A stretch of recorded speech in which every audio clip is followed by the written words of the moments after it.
Hello et bienvenue sur Factor X, le podcast qui réveille vos soft skills.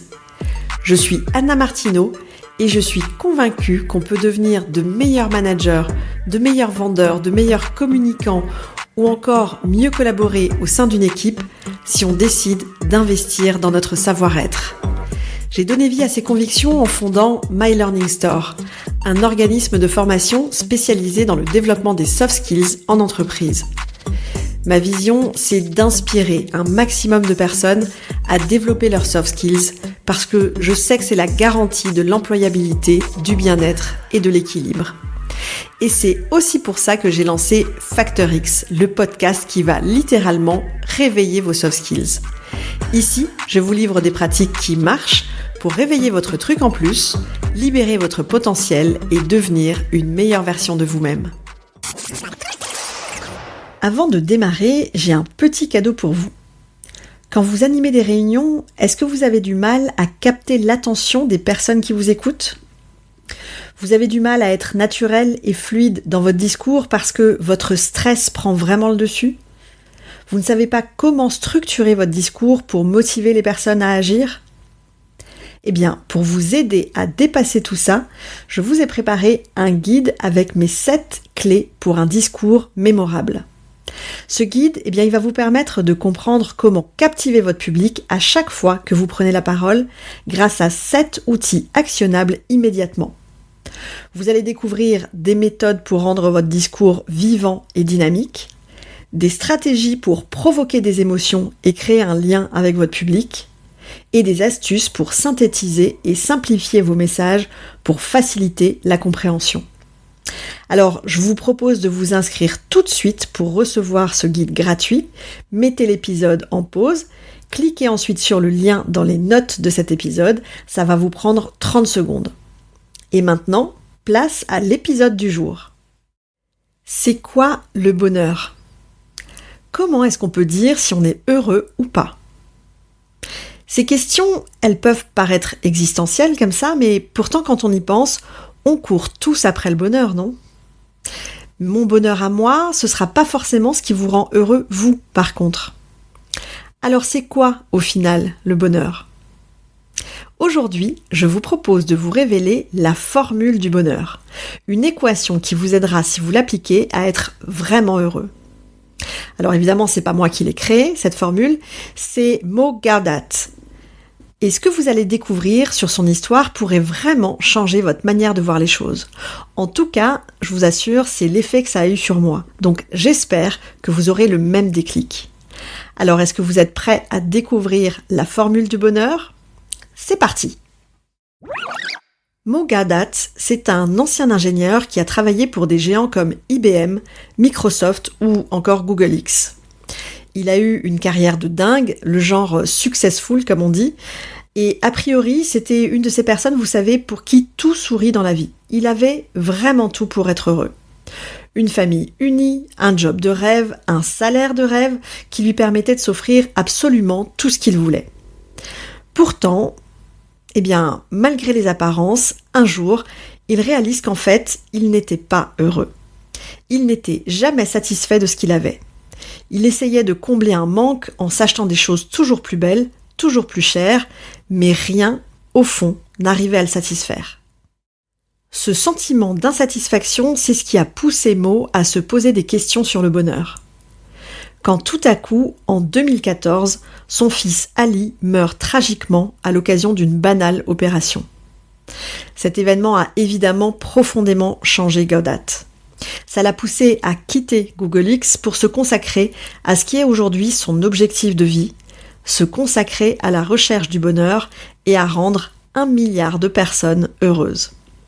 Ces recherches, il les a condensées dans un livre qui s'appelle « La formule du bonheur » que je vous conseille vraiment de lire. Il l'a dédié à son fils, justement. Sa conclusion sur le bonheur est assez simple, en tout cas en apparence. Pour Mo, le bonheur est le résultat des événements de notre vie, moins nos attentes. Il dit que c'est la comparaison entre un événement donné et la façon dont on va percevoir une vie réussie qui va nous rendre heureux ou malheureux. En clair, plus nos attentes face à un événement sont élevées et moins on est susceptible d'être comblé. Et plus nos attentes sont réalistes, plus à l'inverse, on est susceptible d'être heureux.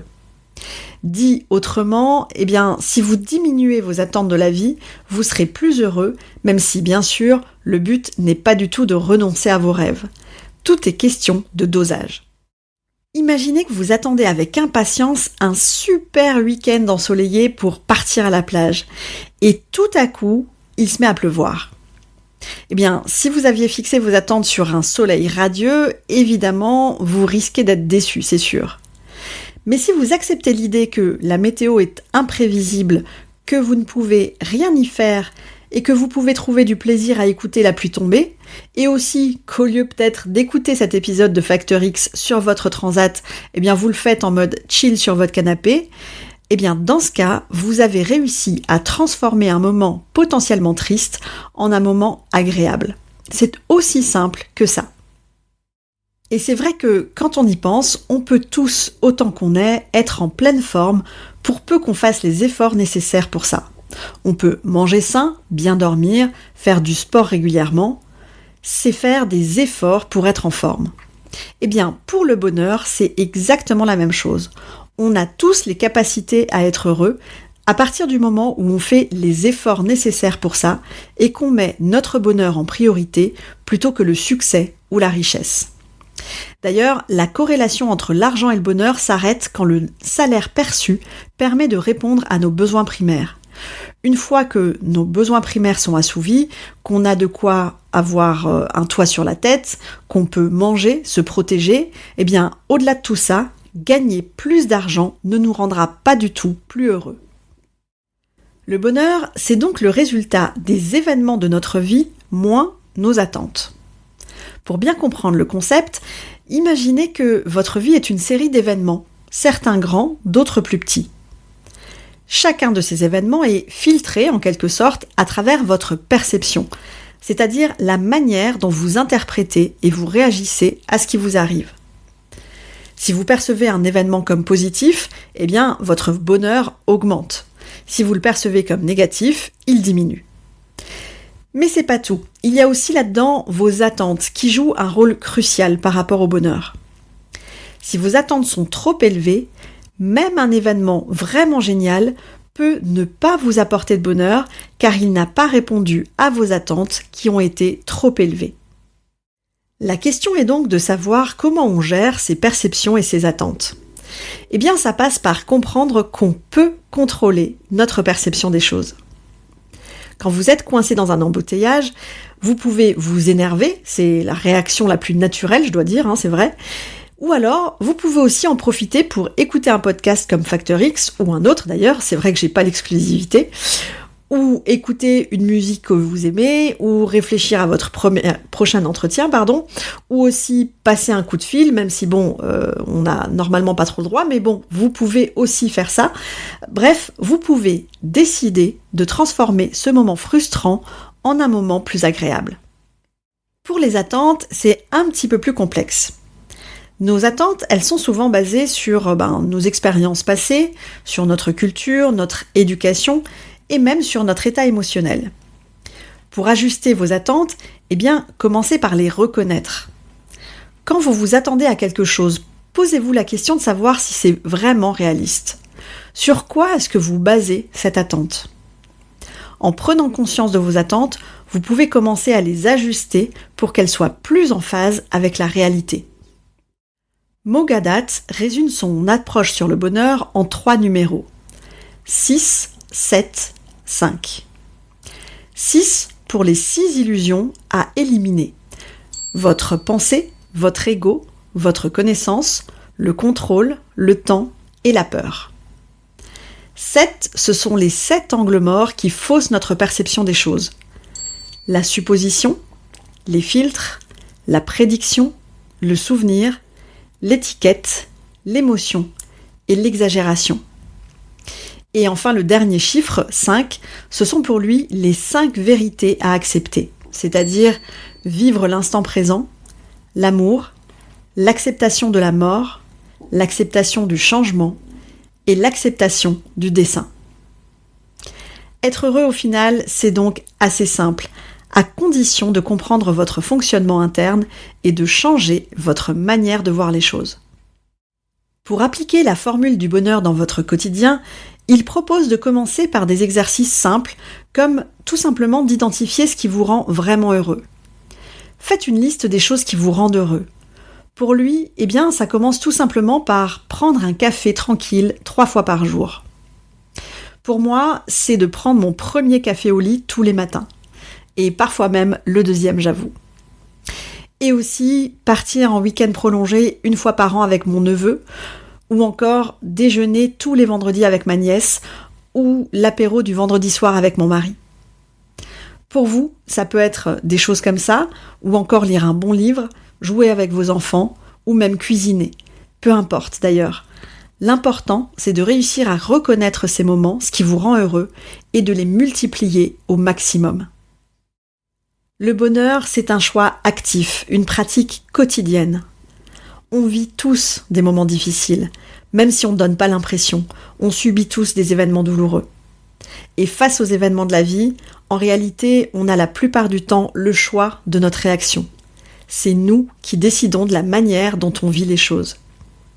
Et même dans les moments de deuil ou de tristesse, on peut choisir de chercher des forces dans nos souvenirs, de chérir ce qui reste, plutôt que de ne penser qu'à ce qu'on a perdu. Si vous appliquez la formule du bonheur dans votre quotidien, vous décidez de réorienter consciemment votre attention sur ce qui va bien, plutôt que de vous concentrer sur le négatif. Vous l'avez compris, Moghaddad n'est pas juste un homme qui a trouvé une formule magique, c'est quelqu'un qui en réalité a vécu l'une des épreuves les plus dures qu'un parent puisse imaginer. Et il a choisi de transformer sa douleur immense en une quête pour aider chacun d'entre nous à trouver le bonheur. Sa mission est audacieuse, influencer 1 milliard de personnes à adopter des attitudes qui favorisent le bonheur et la compassion, ce qui, pour lui, bénéficierait à toute la société.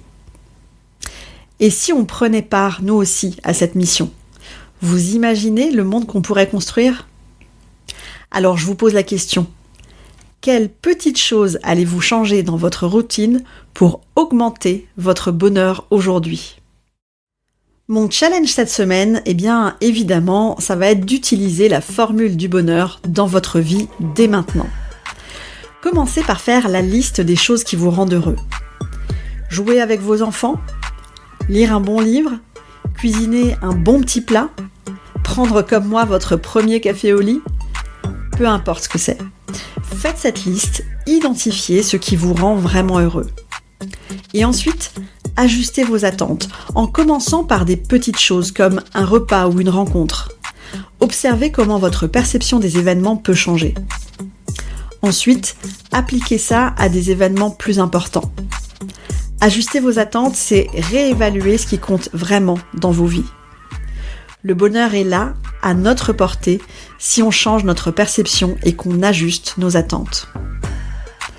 C'est tout pour aujourd'hui, j'espère que cet épisode vous a plu et que, peut-être, vous aurez le même déclic que moi quand j'ai lu la formule du bonheur il y a quelques années. On se retrouve ici la semaine prochaine pour d'autres pratiques actionnables dans votre quotidien. Ciao ciao! Si cet épisode vous a plu, le meilleur moyen de me le dire, c'est déjà de vous abonner au podcast et aussi de me laisser un avis 5 étoiles avec un petit commentaire sympa sur Apple Podcast. Vos avis et surtout vos commentaires, ça va vraiment m'aider à mieux référencer le podcast sur iTunes et ça me motive encore plus à continuer à enregistrer ces épisodes toutes les semaines. Alors d'avance, merci pour ça!